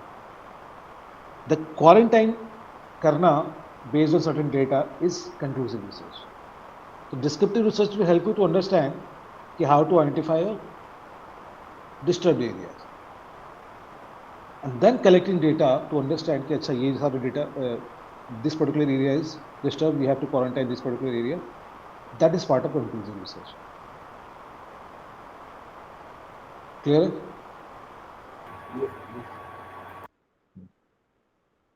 ठीक है, please go to the next slide. Okay, cross sectional design क्या होता है?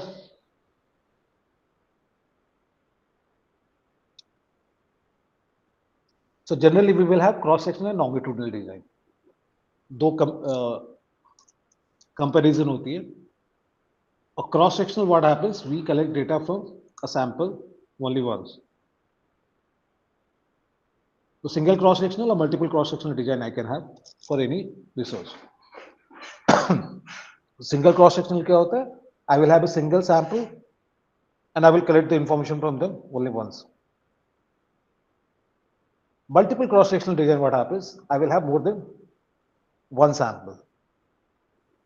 But again, I am collecting data from the samples only once.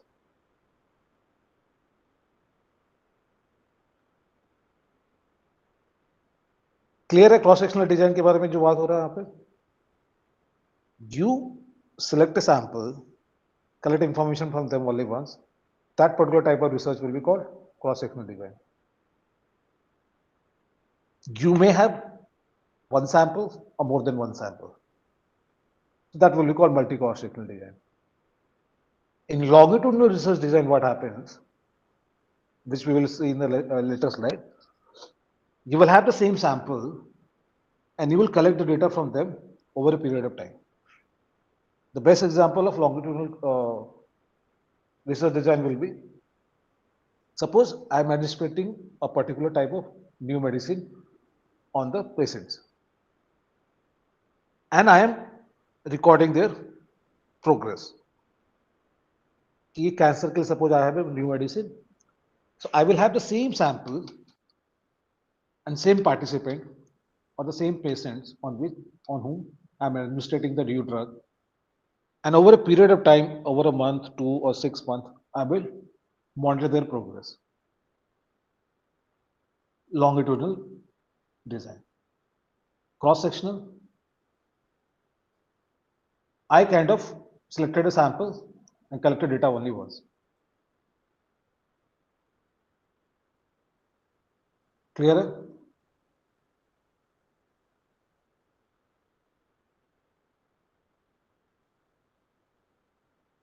Clear to all of you?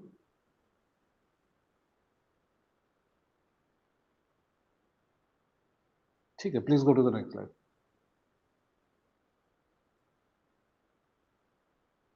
So if you look at this particular slide, क्या दिख रहा है आपको? The research problem is to evaluate the change in purchase preference of buyer from Delhi in 5 years. One of this table represent cross-sectional, another one represent longitudinal. कौन सा longitudinal है, कौन सा cross-sectional है?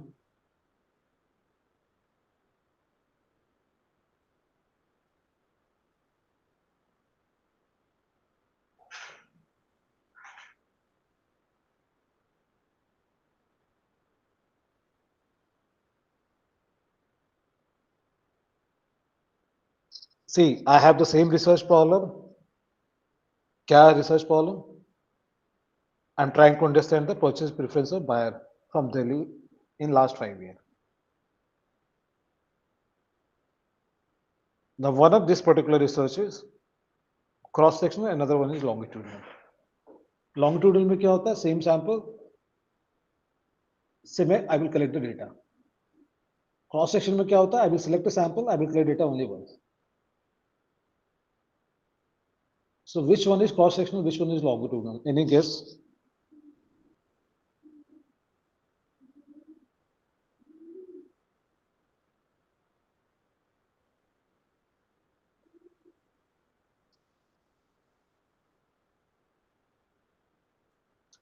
Okay.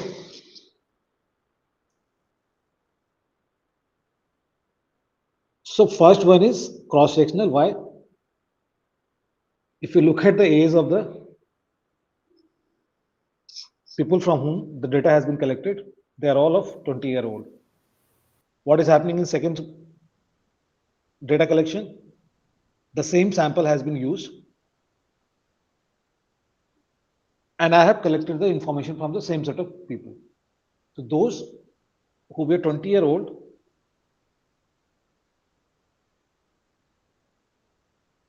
in 2022 become 21 in 23, 22 in 24.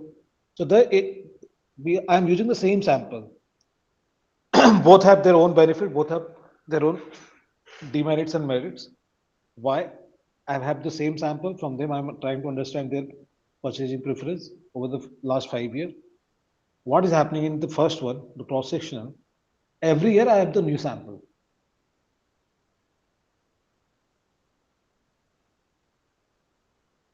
Clear to all of you? ठीक है, चलिए next slide पे जाइए. So longitudinal design क्या होता है? A fixed sample of population element is measured repeatedly over the same variable, generally. ठीक है? I will have the same sample from them. I'm kind of collecting data. So longitudinal design differ from a cross-sectional design in that the sample or samples remain same over the time. ठीक है? Next slide. Okay. So single cross-sectional, multiple cross-sectional. It's clear to all of you. Single cross-sectional, you will have this one sample only, and you will collect data at T1. Multi cross-sectional sample, you will have one sample surveyed at T1 and another at T2. You will have more than one sample, but again, you're collecting data only once. In longitudinal, what is happening? Same sample surveyed at T1, and then same sample is surveyed at T2. Okay? I think it will be clear to all of you right now. Chali, next slide. Okay. These are the advantages and disadvantages of cross-sectional and longitudinal design. What are the advantages of longitudinal design? Is it helps you in detecting changes. Why? Because you are using the same sample over a period of time, so you can detect the changes. Cross-sectional, what is happening? You are collecting data only once. Generally, cross-sectional का सबसे अच्छा example होगा exit poll survey. What happened in exit poll survey? You will kind of collect data from the sample only once. The benefit of cross-sectional design is representative sampling. What happened in longitudinal sampling or diagonal design? You have the same set of people. For example, you are kind of evaluating the effect of drug. a particular medicine, whether it is helping to, suppose it is supposed to bring down the blood pressure, whether it is helping the patient to bring down the blood pressure or not. Now the representation will be missing there. Why the representation will be missing? Generally in longitudinal design, what happens, in this particular example, only those people who will participate in this drug trial, जिनके kind of those who are suffering for that particular disease. You cannot have full representation, gender representation, कि okay, five male होंगे, five female होंगे, from this particular age group I should have proper representation. नहीं हो पाएगा. In longitudinal design, what happens? Whatever sample is there, you kind of stick with that for a period of time. So it helps you to detect change. You collect a lot of information, same sample, again and again you are collecting data. Accuracy will be there in longitudinal design, but the representation won't be there. And response biasness will be there in longitudinal design. How the response biasness comes? Because of the nature of this particular research. More or less, you're collecting data from the same people, and they kind of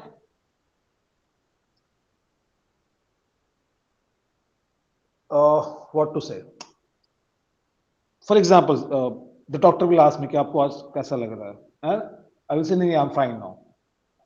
So you more or less, as a there is from whom I'm collecting data, they kind of give the obvious answer.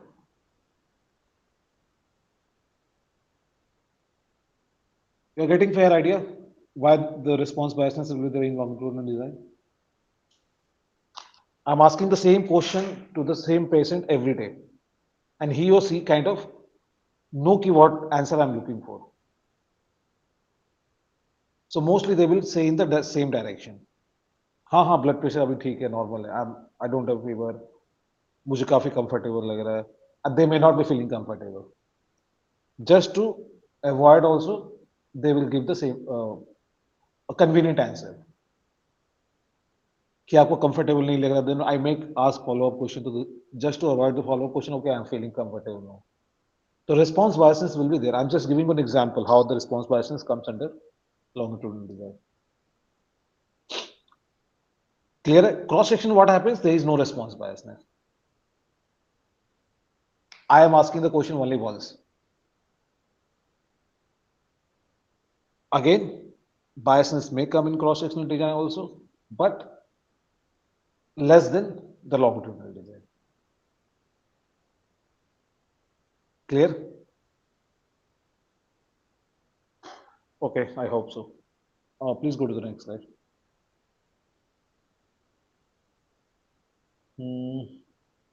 ठीक है, हम लोग we have discussed this. Please other time नहीं देते. Next slide. Sir, Yes.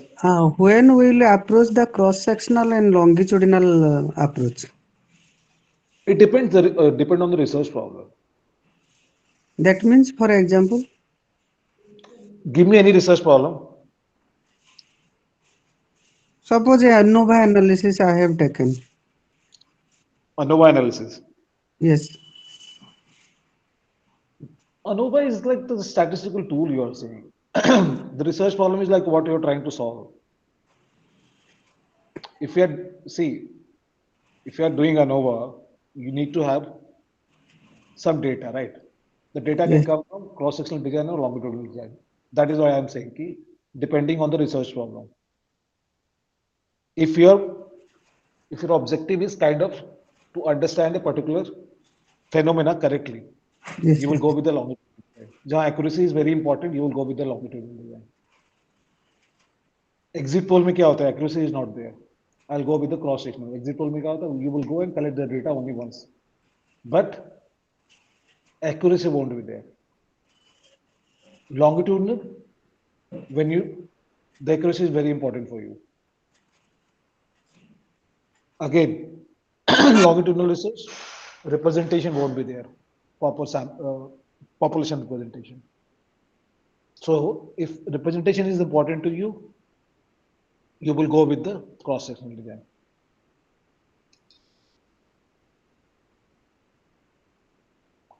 Clear?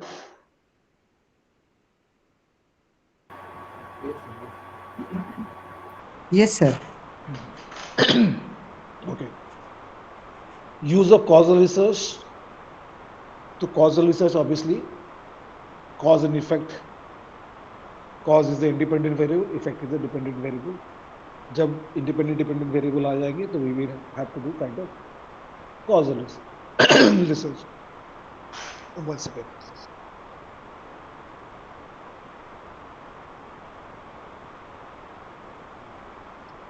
Good example of causal research is experimental research, which we have already discussed. Please go to the next slide.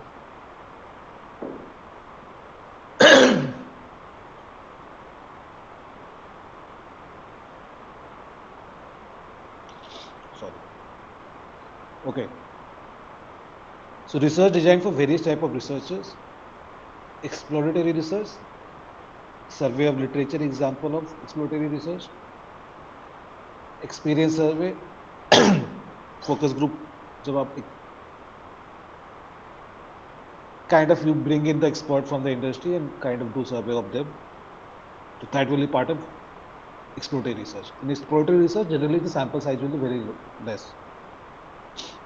Analysis of insightful and stimulating example. Okay. So these are kind of exploratory research. Hypothesis testing research studies, experimental design. इसको देख लीजिएगा. You go through that principle को slides पर discuss करने के लिए कुछ है नहीं. Please go to the next one. Okay. Now, the test of validity of any research is very important. External validity, internal validity. You can kind of categorize into. Sorry.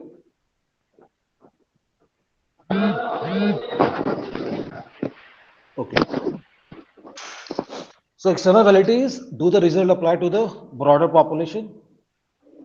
Generalizability है कि नहीं है आपके research में? That is what the external validity measures. Internal validity is, are the research findings absolutely correct? For example, is the independent variable truly responsible for the observed changes in the dependent variable? Those are internal validity. How we do it? Next slide.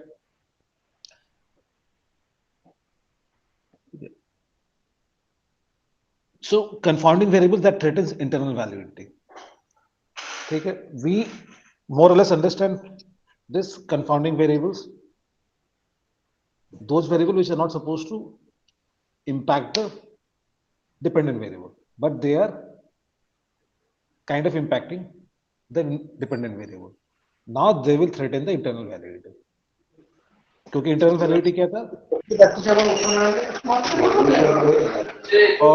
Prabhakar, please mute yourself.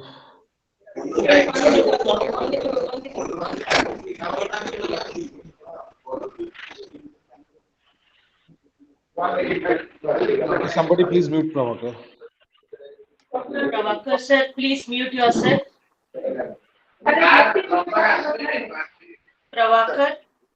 Prabhakar sir, please mute.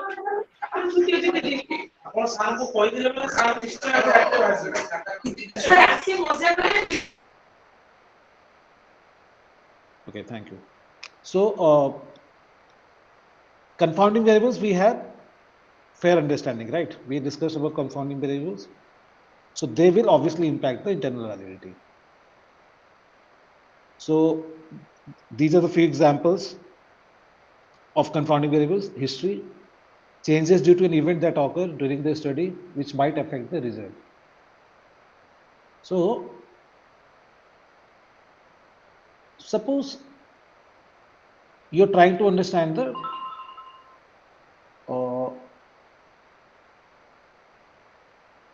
impact of a particular advertisement on the sale of a particular good. Suppose a company has come up with a new advertisement, they are trying to look at the impact of that particular advertisement. Now what happens Because of the advertisement, the sales for that particular product has increased. But there can be some external factor which would have happened in between the study that actually impact the sales. The industry itself has boomed. Although you started the advertisement campaign, marketing campaign, you started suppose a particular marketing campaign, but at the same time, that particular industry has grown, and that can be the reason for increasing sales for this particular product, and not just because of the marketing campaign which you started. So the impact of the marketing campaign which you are trying to measure using your research will have issue with the internal validity. So you are saying that the marketing campaign has led to the increase in the sale of that particular good or product, but it is actually the expansion of the particular industry which has led to the increase in sale. The overall industry itself has grown. Okay? And these are the other examples. I think you got fair idea about how this confounding variable threatens the internal validity. Next slide. Attrition, diffusion of treatment. Attrition तो आप लोगों को पता है ना. See, during research, what happens? Some researcher may drop out from your study. That is what this particular term attrition. Generally, attrition we use in the terms in corporate world when an employee leave the company. That is the attrition. But in the concept of research, the loss of participant during a study or the participant who drop out, different from those who continue, is like the attrition. Take a diffusion of treatment. What happens?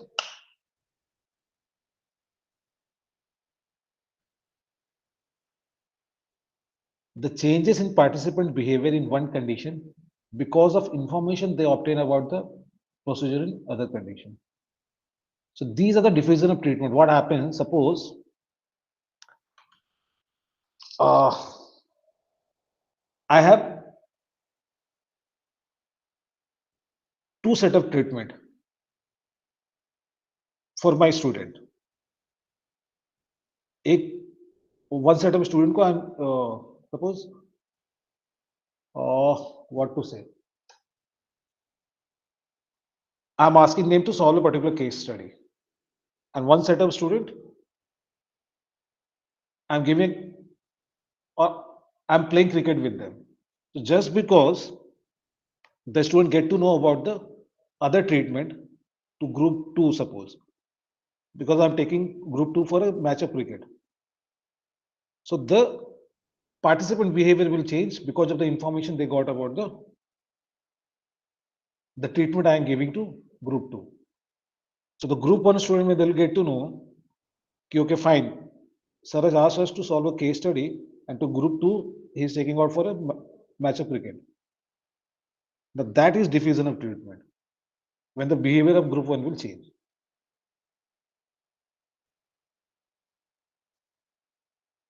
Okay, let's go to the next slide.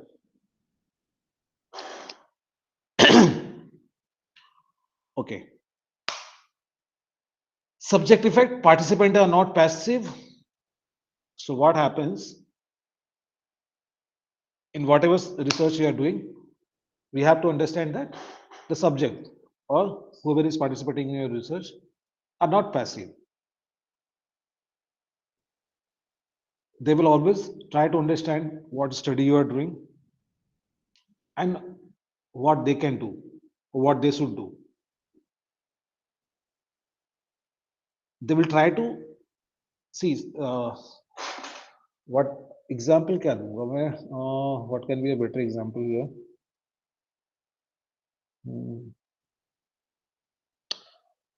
चलो, I'm not able to get any example यहाँ पे.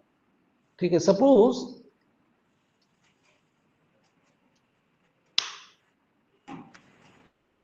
can anyone give me example? I'm short of example here. If you understand what is the subject effect.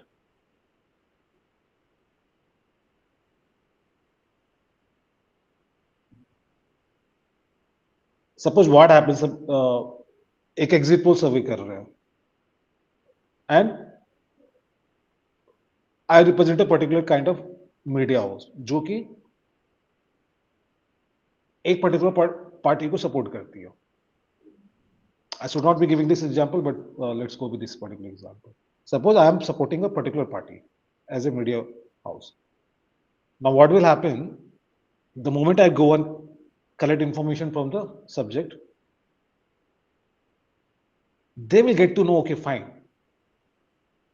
I support this party, तो वहां से उनको cues मिलेगा.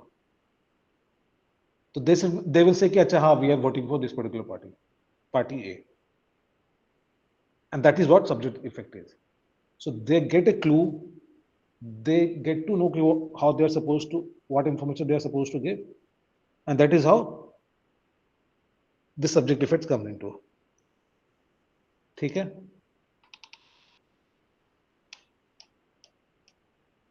Placebo effect. पता है आप लोगों को प्लेसिबो इफेक्ट के बारे में?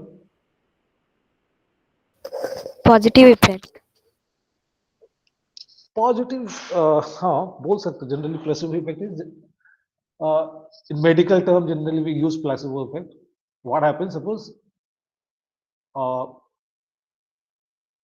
I have a group of 2 patients. To one group I am giving actual medicine, to another group I am just giving a chalk or random thing. I'm not actually giving any medicine, but just from the anticipation that they are getting the medicine, some of them may kind of recover. So that particular effect is placebo effect. I am not giving the actual medicine to a group of people, but their health are improving. Just from the anticipation that they are getting the medicine,